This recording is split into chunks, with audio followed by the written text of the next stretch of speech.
28대 달마 조사에 대해서 다 말씀을 못 드리고 마쳤는데, 다시 오늘도 이어서 말씀을 드리도록 하겠습니다. 달마 스님께서 이제 그 이조 해가에게 비로소 그 부처님의 정법안장의 최상의 진리 그 부분을 전수해 주는 그런 이제 과정인데요. 중국의 이제 해가에게 법을 전수하고 해가에게 하는 말이, 내가 수도 없이 이 부처님의 이 가사와 바로 이걸 심표로 진리를 말씀을 깨달은 분에게 전수해 주는 심표로 전해주는 것인데, 이것 때문에 내가 목숨을 수도 없이 잃을 뻔했다. 독약을 먹고 너라고 어떻게 이런 난을 만나지 않겠느냐, 잘 보호해서 가지라는 그런 당부를 하고, 이제 마지막 달마시님께서 그 약을 타서 준 그 음식을 잡수시고 이제 입적을 하시는 것입니다. 매상 자언 아년 150세라. 달마시님 말씀이 항상 평소에 본인이 하는 말씀이래요.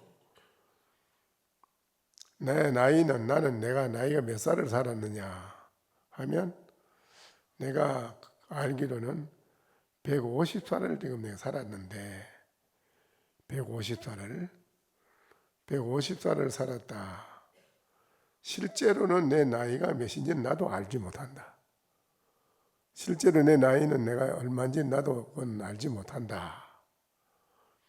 이 말씀도 달마시님의 말씀은 최상의 진리의 말씀이 거기 다 포함되어 있는 말씀이에요.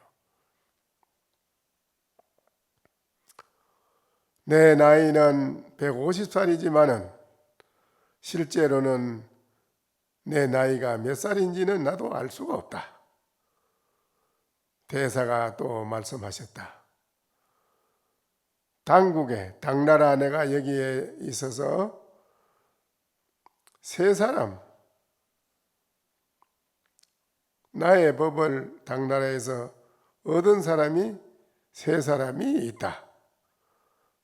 중국의 이 당나라에 들어와서 전법을 세 사람한테 했다 이 말입니다. 한 사람은 나의 골수를 얻었고, 한 사람은 나의 뼈를 얻었고, 한 사람은 나의 육신을 얻었다. 그러니까 이게 아주 이 육신에 살이 없으면은 뼈가 존재할 수 없고요.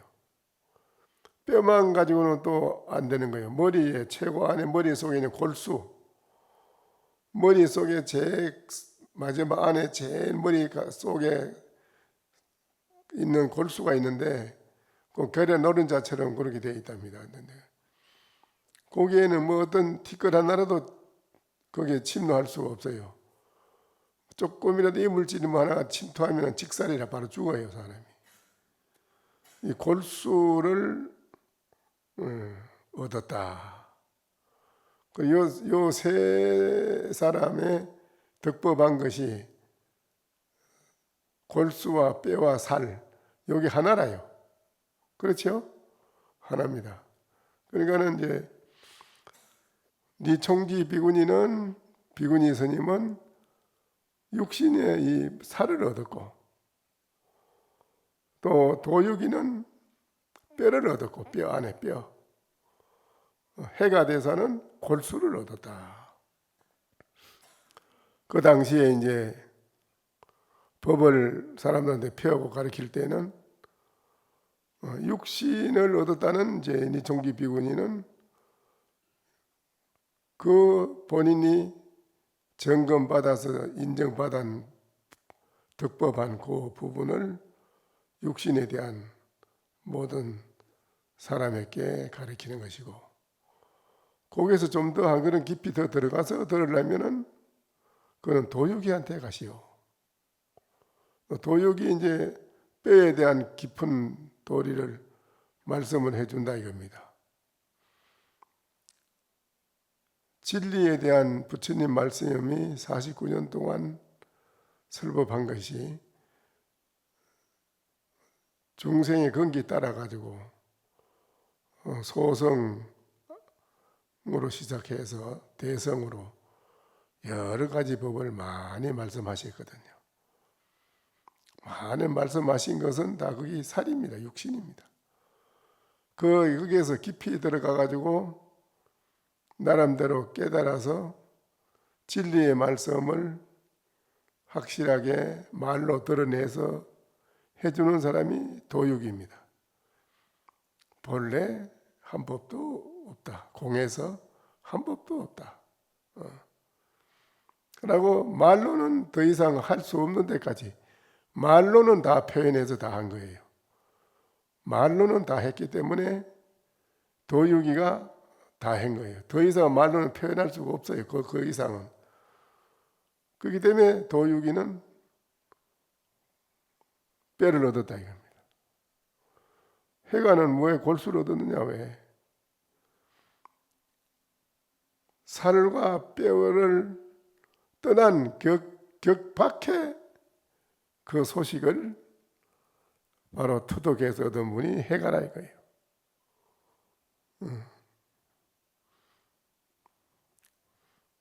그래서 삼위일체라 거기 다르진 않습니다. 부부는 나누어서 했지만은 그래서 세 사람에게 달마신 말씀이 나의 골수를 얻으니는 한 사람은 나의 뼈를 얻었고 또 한 사람은 나의 육신을 얻었다. 골수를 얻으니는 해가요, 뼈를 얻으니는 도육이요, 육신을 얻으니는 니총기 비구니 스님이니라. 요 살과 뼈와 골수가 딱 하나지 뭐. 그렇잖아요? 나누면 그래야 되지만은 그게 떨어질 수가 없는 거라요. 그 부처님 법에 다 거기에 표현된 겁니다. 전부 몽땅. 그래서 달마시님 말씀이 그렇게 이제 말씀을 하시면서 나는 이제 전수를 해줬으니 내가 더 있어서 뭐 하겠느냐 하고 이제 열반이 드는 것입니다. 그래서 낙주웅이산이라는 산이 있는데 거기에서 달마스님을 장사를 지냈다. 그런데 그때에 이 나라의 사신으로 간 송은이라는 분이 달마스님을 그 총령이라는 그 고개에서 만나게 됩니다. 넘어오다가 총령이라는 고개가 있는데, 근데 이 송은이라는 이제 다른 나라에 이제 통신사로 오래 갔다가 돌아오는 게 3년이 걸린 겁니다. 3년 만에 돌아오는데 총령국에서 달마스님을 우연히 만나는 것이지요. 만나는데 달마스님이 손에다 신 한 짝을 떡 작대에 끼가 들고 그래 가시는데 만났다 이겁니다. 송은이 얼른 인사를 하고 묻되 대사하처고 대사님께서는 어느 곳으로 가십니까? 하고 이제 물었습니다. 송은이 이제 달마스님한테 묻는 것이죠. 물으니까 달마스님이 대답을 하시되 기 본국 여국왕 금일망이라 나는 이제 나의 본국으로 돌아간다. 그러나 너의 지금 이 나라의 국왕은 오늘 지금 죽었다. 이래 말해요. 오늘 죽었다. 그러니까는 송은이 얼른 치부책을 기록하는 치부책을 내가 얼른 적습니다. 본국으로 돌아가신다고 대답하셨고 오늘 국왕께서 돌아가셨다고 한다 적었어요. 그런 송은이 또 물었다. 그러면 스님께서 이래 돌아가시면은 불법에 대한 진리는 지금 누구에게 부축해서 전해주고 가십니까? 궁금하니까 물었습니다. 내가 지금 대답하기를 달마시님 말씀이 내가 지금 돌아간 후에 내가 지금 본국으로 돌아간 뒤에 40년이 되면 지나가면 그때 한 사람의 중국의 성녀가 있을 것이요. 그이가 바로 해가가 바로 그 사람인 줄 알아라. 그 사람에게 내가 법을 전수하고 돌아가노라. 그랬어요. 총령이라는 것은 그 도낭본에 이제 나오는 건데요. 서쪽으로 8천리나 되는 신광성이라는 서남 쪽에 있는 것인데 그 산 위에는 길목이 말한다. 근처에 산이 높고 아주 크며 주변에는 파가 굉장히 많이 난다. 파가 많이 나므로 그래서 총령이라고 한다. 이름을 부른다 이게지요. 중국의 조종산인 곤륜산맥과 큰 고원을 이루는 천산, 하늘 천자산입니다. 천산 산맥의 시작, 거기 시작 지점이기도 하다. 거기 시작하는 지점이라는 거기가. 그게 총령고개입니다. 그래 그 말을 듣고 이제 하직 인사를 하고 송은이 조종의 나라에 돌아왔다 이거지요. 돌아와서 보니 정말 자기가 갈 때 모셨던 그 황제는 돌아가셨어요. 상제가 돌아갔다 이 말이죠. 송은이 조정에 돌아오고 보니 이 예전에 자기가 모셨던 황제는 붕어하였다. 돌아가셨다. 가연 붕어하였고 새 황제가 이미 즉위해가지고 있었다. 송은은 대신들에게 알리며 여러 가지로 이런 말을 하였다. 대사께서 손에 신한짝을 들고 천주국으로 돌아가셨습니다. 내가 총령국에서 만났는데 그렇게 돌아가셨는데 그날 황제께서 돌아가시고 새로 임금이 즉위하신다고 말씀하시는데 내가 적었다. 그래 말하니까는 그대 나라 왕은 이제 오늘 죽었다라고 또 하고 전부 다 이런 걸 다 적었다고 이게 궁에 돌아와서 이제 대신들에게 모두 낱낱이 이야기하고 황제에게도 이 얘기를 올리니 그게 이제 여러 신하들은 모두 황제도 그렇고 이 사람이 미쳤나? 이 사람 자네 어디 외국에 갔다 어디 정신이 좀 이상이나 왜 그런가? 그래 물어. 아닙니다. 왜 저 정신이 말짱합니다. 그거 왜 헛소리를 해?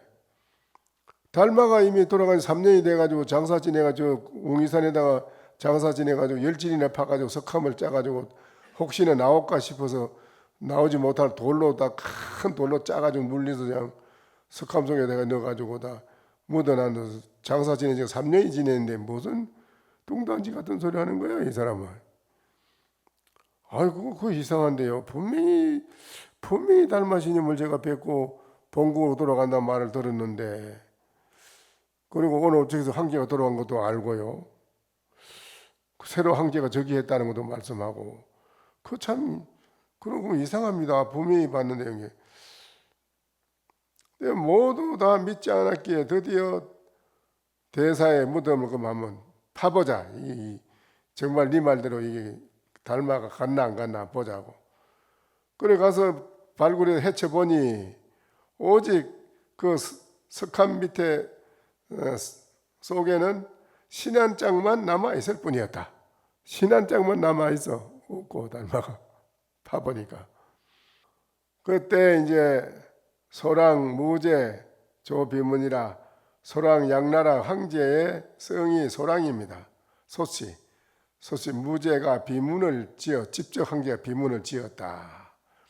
천축국에서의 제자는 바냐밀따라요. 당나라에서의 제자는 3인으로 도육이 이총지 해가라고 이렇게 기사를 그 비문에다 딱 새겨서 황제가 딱 그렇게 비문을 새겨가지고 비문을 세운 것입니다. 그래서 지금도 그 가면 그래 되어 있답니다. 근데 이제 그 중국에서는 그 앙산 해적 선사가 유명한 또 대선지식 아닙니까? 그 밑에 묘신이라는 비구니가 또 특출한 이가 앙산 스님에게 전법을 받은 이가 있습니다.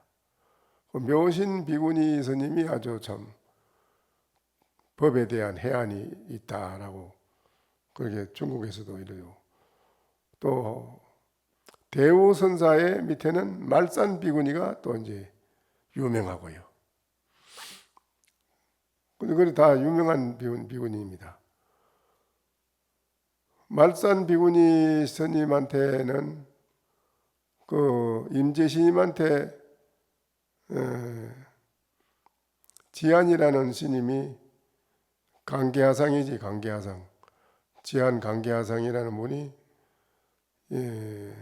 임재스님에게 그 한방망이 맞고 깨달은 바가 있어가지고 이제 나름대로 유행을 하고 하는데 그 말산이라는 비구니가 도력이 있고 뭐 안목이 있다고 자꾸 소문이 나고 하니까는 비구니가 뭐 알면 얼마나 아나 하고 이제 하면 혼을 좀 내야 되겠다 하고 이제 찾아갔지 않습니까? 그래 갔는데 그럼 물었지요. 말산 비구니한테 강계하상이 여하시 말산이요. 어떤 것이 말산입니까? 말산인입니까? 말산이라고 하니 그대가 어떤 게 말산이요? 그러니까 비고 역비원이라 높고 낮지도 않고 멀고 가깝지도 않습니다. 그러니까는 법화경에는 8세 용녀가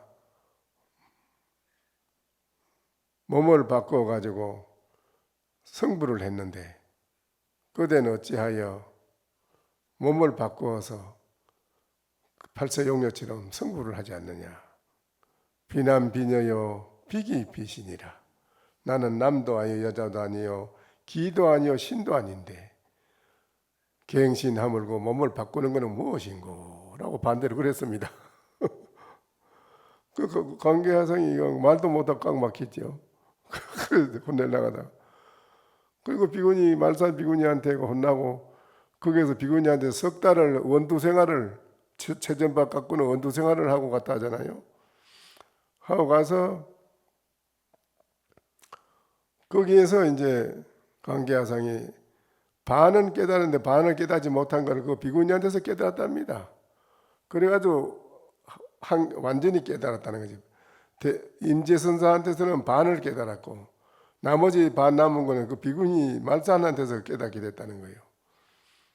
그래서 그 관계하상이 이제 그런 특출한 안목을 갖추게 됐다라는 말도 있고 또 묘신이라는 그 비구니는 항상 해적선사의 제자인데 앙산스님이 어느 날 대중 150명을 모아놓고 하는 말이 오늘 소임자를 하나 뽑아야겠다. 소임. 무슨 소임을 뽑느냐?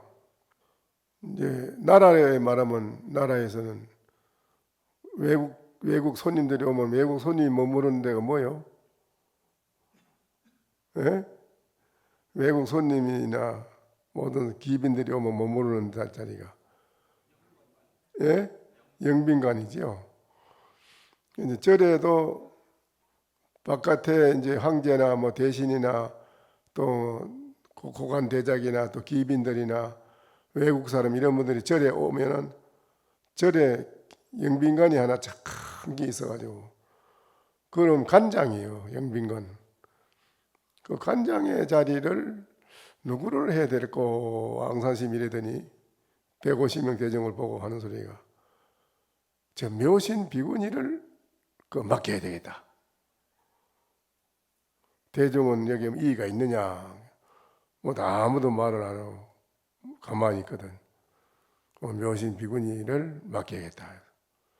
그리고 비구니가 그 간장이 가 있는데 총나라에 17명이나 되는 총나라에 걸출한 스님들이 17명이 자기 나라에서는 법을 배우고 가르치고 해줄 만한 사람이 없다.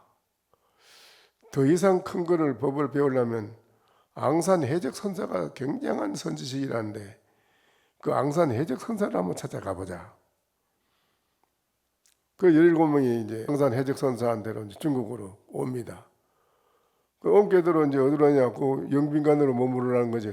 거기서 머무러 가지고 앙산 해적 선사를 만나려면 거기서 머물러야 되네 일단. 머무러 있는데 저녁에 그 시인들이 차를 먹으면 하는 말이 야, 그 육조스님이 어느 스님 둘이가 기폭이 움직이니까 바람이 움직인다, 기폭이 움직인다 싸움을 하니까 육조스님이 바람이 움직이는 것도 아니요, 기폭이 움직이는 것도 아니고 그대 마음이 움직인다고 이랬는데 도대체 거기 그 육조스님 말이 옳은 거야, 옳은 건가? 안 옳은 건가? 어떻게 되는 건가? 하고 자기들끼리 이제 논란하고 얘기를 하니까 그 밑에 있는 이제 이 심부름하는 스님이 그거를 그 묘신 비구니한테 책임자한테 가서 얘기를 한 거예요. 저 격신님들이 아가이 뭐 떠드는데 들어보니 무슨 뭐 바람이 움직인다가 뭐 기폭이 움직인다 뭐 또 육조신님은 마음이 움직인다 했다네요. 그게 맞는지 안 맞는지 뭐 어쩌고 서로 자꾸 서로 다투네요. 이 관계. 그 묘신 비구니가 그래 그 7톤같이 막힌 그 중들이 절에 들어서 밥만 섞었구나 말하는 게 아이고 기가 차네 감이 그래서 그랬어요. 그리고 또 그 시자가 또 듣고 가서 또 17명 되는 그 외국에서 온 시인들한테 가서 얘기를 했어요. 아유 스님이 당신들 보고 7톤같이 캄캄 막힌 밥만 절에 와서 같이 아무것도 아니라 합니다. 무엇이 아이 무슨 그런 소리를 해. 그렇다면 우리 한번 따지 봐야겠는데 그 쫓아가요. 아니 그분들이 신임 와서 따진답니다. 그래 오락해라 그럼. 그래가지고 비구니한테 그러면 우리가 하는 말에 뭐 그 잘못됐다면 신임은 그러면 기폭이 움직이는 거요, 바람이 움직이는 거요. 그러면 마음이 육조신이 말인 게 마음이 움직인다는 말이 맞는 거요. 뭐 어느 게 맞습니까? 17명 신임이 이제 그 비구니한테 들어댄 거요. 들어대니까 그 비구니가 하는 말이 야 이 먹통 같더라. 그거를 몰라서 그래 묻느냐? 어이 뭐 대답도 안 하고 뭐 자꾸 큰 소리만 쳐. 무슨 소리를 대답을 해. 그래 내가 대답해 주지. 기폭이 움직이는 것도 아니고 바람이 움직이는 것도 아니고 마음이 움직이는 것도 아니야. 알겠어 이제? 그 17명 신인들이 그것을 절을 하고 비로소 오랜만에 우리가 참으로 아주 최상의 일구의 법문을 잘 들었습니다. 앙산 해적선사까지가 찾아뵐 일이 없습니다 하고 다시 돌아갔다 하잖아요. 촌나라로. 자꾸 물으니까 안 알려주고 내일 앙산 해적선사의 큰 스님을 당신들 찾아뵙고 물어야지 내가 그거 가르쳐 줄 게 아니라고. 아무리 사형해도 17명 신임이 욱박지르면서 알지도 못하면 왜 우리를 갖다 욕하느냐 이러니 당신이 무슨 안목이 있으면 당신이 안목을 한번 내놔보라.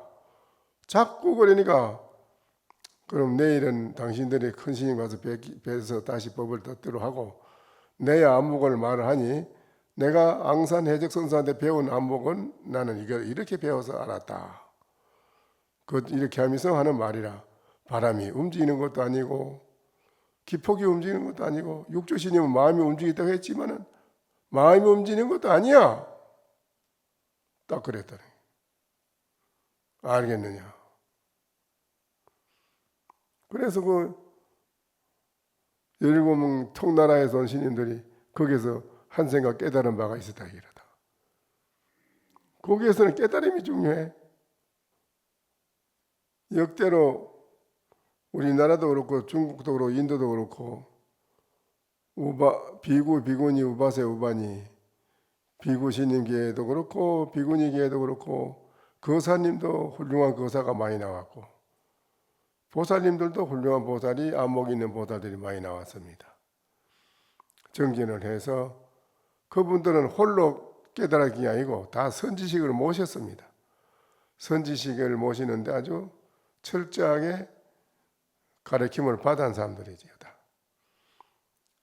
여기도 달마스님한테 달마스님 중국에 와서 비구스님한테만 했느냐 그게 아니고 비구스님과 비구니에게 딱 육신과 뼈와 골수를 딱 말씀을 하셔가지고 부처님의 말씀을 전수하는데 이렇게 달마스님이 확실하게 이제 정해가지고 그렇게 해놓고 인도로 가신 거 아닙니까? 그런데 이제 달마스님께서는 이제 그걸 다 하시고 한 뒤에 이제 비로소 중국에 이제 법을 전수받은 해가 대사로 넘어오게 됩니다. 이제 제2 중국에서는 달마스님이 초조가 되고 인도서부터 쭉 따지면 28대가 달마인데 중국에 와서는 달마스님이 초조가 됩니다. 2대가 이제 해가입니다. 해가 대사가 이제 해가 대사는 북제라는 나라 북제 때에 제2조인 해가 선사는 속성이 희요 물의 사람이다. 40세의 달마 대사를 6년간 모셨고 이전의 이름은 달마스님한테 만나기 전 이름은 신강이었다. 처음 모셨을 때 달마 대사 앞에 섰는데 밤중에 큰 눈이 허리까지 내려 쌓였으나 조금도 미동이 없었다. 움직이지 않았다. 해가라는 분이 중국에서는 해가를 덮을 만한 인물이 없어요. 유불선 3도의 교리를 확실히 다 토독했고 또 신선도의 72가지의 신통 변수를 배운 사람이요. 해가가요. 그 굉장한 분입니다.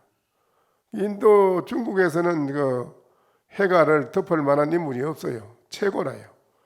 그래서 하루 나가서 설교를 하면 잠시 모여도 100만이 모였다는 거예요.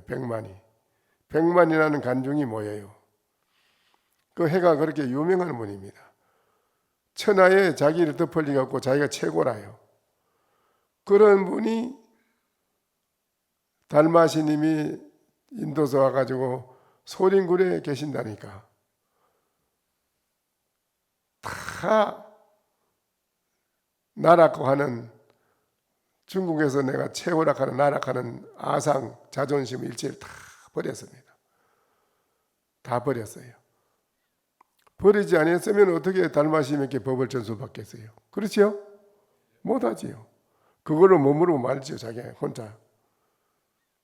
자기에 대한 모든 일체를 다 버렸습니다. 다 버리고 소림굴 앞에 가서 매일 찾아갑니다. 가서 떨어뜨리가요. 달마스님이 벽을 보고 돌아앉아가지고 돌아보질 않으니까 돌아봐야 되는데 안 돌아보니까 달마시님이 돌아볼 때까지 찾아가는 거예요. 가서 물 앞에 가서 더럽들이가 있고 더럽들이고. 그래 어느 날 더럽들이는데 눈이 와가지고 그냥 눈이 허리까지 배꼽까지 차가지고 이제 있는데 그래도 움직이지 않고 가만히 있더라 이겁니다. 큰 눈이 내려가지고 허리까지 쌓였으나 미동도 하지 않고 움직이지 않았다. 그때 비로소 일주일이 지난 뒤에서 달마대사가 이렇게 더 돌아앉아서 보니 웬 사람이 앉아있는데 눈이 허리까지 쌓여가 있어도 앉아있거든요. 그걸 보고 달마시님이 그럽니다. 달마대사께서 그 앞에 눈이 쌓여서 묻혀있는 해가를 보고 말하였다. 무릇 부구법은 불탐구명이라 무릇 법을 구할진된 그대가 목숨을 아끼지 말아라. 이 목숨을 아끼지 마라. 달마신이 말씀이다. 해가한테. 네가 진정으로 법을 구한다면 목숨을 아끼지 마라. 딱 그럽니다. 이 부분이 참 중요한 부분입니다. 그러니까는 수절일비 내요배교라 그 말을 듣고 해가는 드디어 품 안에 있던 단독칼을 꺼냈다. 꺼내서 바로 한쪽 팔을 탁 끊어내자 거기에서 붉은 피와 흰 젖이 하늘처럼 솟았다. 대사는 달마시님은 그 모양을 보고 대사는 묵전신계라 아무 말 없는 속에서 그 해가와 달마시님이 서로 마음으로 개합이 탁 된다. 개합을 해서 바로 묵묵히 신계를 전하고 거기서 바로 달마시님이 가사 한 부를 부촉하였다. 달마시님이 그대는 나에게 뭐를 또 묻고 싶은 게 있느냐? 해가가 제가 왜 이렇게 마음이 불안합니까? 그래, 네 마음이 불안하다. 그러면 그 마음이 불안한 마음을 나한테 꺼내가지고 나한테 가져오게. 그러면 내가 그거 없애주겠네. 해가가 그걸 꺼내려고 안에서 찾아봤어요. 아무리 찾아도 꺼내가지고 올 게 없어. 이 33전 대천 세계를 다 찾아봐도 뭐 둘이서 꺼내가 딱 드릴 게 없어요. 밖으로 삼전 대천 세계를 찾아도 꺼내 드릴 게 없고 안으로 다 찾아봤지만은 꺼내 드릴 것이 없습니다. 그래, 내 이제 그대의 마음을 다 편하게 해줬느니라. 그래 일어나서 박장대소라고 깔깔 웃으니까는 달마시님이 너는 무엇을 그렇게 알았길래 그래 웃느냐. 여도 상직으로 언지불가급이라 너무 분명하고 분명히 확실해 확연해서 말로는 이거를 이렇다라고 드러내 드릴 수가 없습니다. 말로 드러내 드릴 수가 없다. 달마시님이 그렇고 그렇다. 그거는 너만 그런 게 아니라 나 또한 그러하고 나만 그런 게 아니라 부처님께서 역대조사께서 부처님께서도 또 그와 같으니라. 그리고 달마시님이 해가한테 내 이제 누구에게 이 정법안장을 부촉하겠느냐? 너 말고 또 누가 있겠느냐? 우주 만유 가운데 너만한 사람이 누가 있겠느냐 이거죠. 그 사람처럼 팔을 끊고 눈이 쌓여도 있고 하는 그렇게까지 하는 그런 사람도 없고 또 그렇게 알아차려서 깨달은 사람도 없고 바로 가사 한 벌을 부처님께 받은 것을 부촉하여 전하였다. 대사가 말하였다. 내가 이것 때문에 독에 당한 인연과 같이 너도 그대도 이런 환난을 면하지 못할 것이다. 스스로 잘 네 자신을 보호하고 아껴라. 해가한테 부탁을 하며 잘 아껴라. 해가가 대사가 또 묻는다. 달마세 스님에게 물었다. 차법은 본국의 성상소전 촉부법자가 청이 제설이라. 구여 성경서의 상설이라. 해가가 다시 달마대사에게 물었다.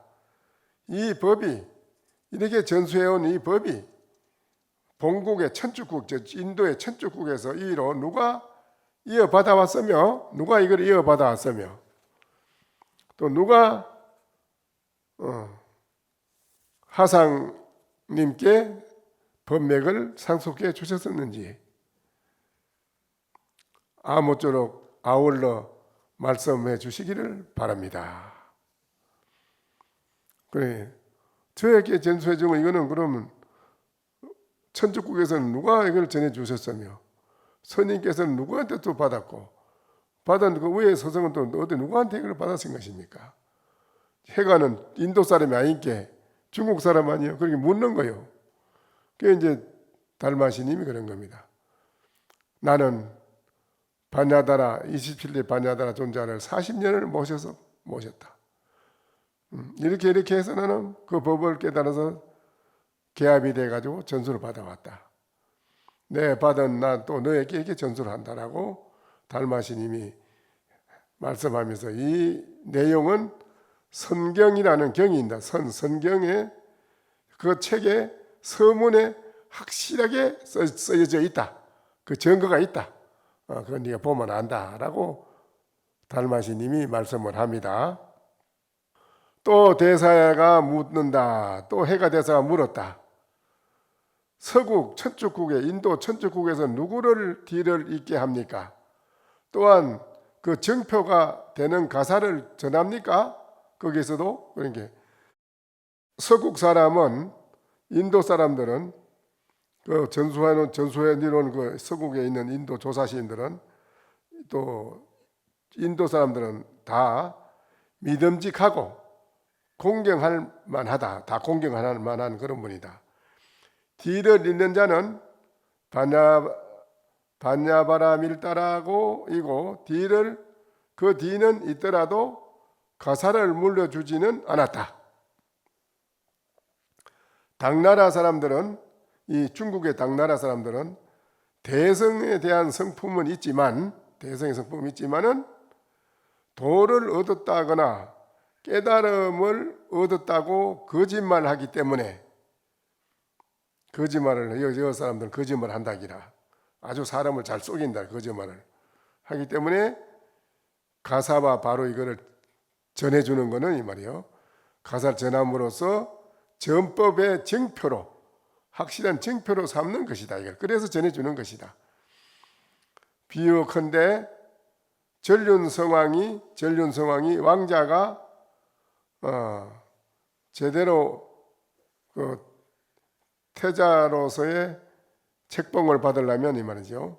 전륜성왕의 왕자가 태자로 책봉을 받으려면 전륜성왕이 정수리에다가 태자의 물을 붓는 걸 관정식이라 관정식 이마에 물을 딱 이렇게 뿌려주는 수 있는 거. 7보 7가지 보물을 얻고 왕위를 계승하는 것과 같다.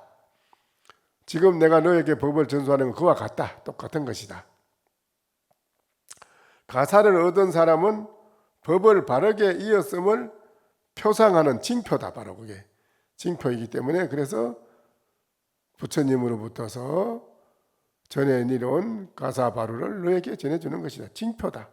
이게 없으면은 나도 도통했다. 나도 불가를 정득했다. 이름이 다 나오면은 뭘로 다 그걸 인정하겠느냐 그래. 그게 안 되지 않느냐. 그래서 이거를 징표로 주는 것이다. 라고 달마시님이 이제 그래 말씀을 하십니다. 해가 대사가 이제 부촉을 얻고는 이후로 해가 대사는 법을 제가 부처 바닥에서 쫓아다니면 중생 교환한다고 자단시 쫓아다니고 그래 안 했습니다. 40년간을 이제 이게 참 해가는 대사는 법을 부축받고 나서부터 이후 40년이나 얼산이라는 산에 낙주와 상주라는 그 산이 있는데 거기에 몸을 숨었어요. 세상에 안 나왔어요. 딱 숨었다가 그 뒤에 40년이 딱 지난 뒤에서야 비로소 여러 사람들을 교화하기 시작했다. 교화를 하자 도인은 이제 중국에는 도교가 많아요. 도인들이 굉장히 도인과 도속인들 또 속인들 학자들 무수한 그 나라의 권위자들 이런 별별 말할 것 없이 셀 수 없이 많았다. 20년의 지난 문호를 열려고 할 때 때마침 북주에 무제가 범난을 일으키고 범난이 일어났고 또 보리유지 삼장과 강통율사 도당이 해가대사를 해치고자 하였다. 이제 그 난이 옵니다. 해가를 죽이려고 하면 또 해가대사는 내가 죽으면은 이거 법이 끊어지면 안 되니까 얼른 삼조 성찬대사를 찾아 나서 가지고 거기서 성찬대사의 법을 부촉에 마치고는 사공산에 들어가서 바로 숨어버렸다. 이주 해가대사는 그랬습니다. 이게 이제 이런 분들은 40년간을 안 나오고 있는 게 있은 게 아니고 거기서 이제 보림 수행을 철저히 한 겁니다. 이렇게 이런 걸 보면 우리들이 게을리 시간을 소홀히 그냥 보낼 일이 아니지요. 또 법을 위해서는 목숨을 아끼지 않고 다 하고 다 했다. 그래야만은 깨달음이 온다. 이건 틀림없는 것이거든요.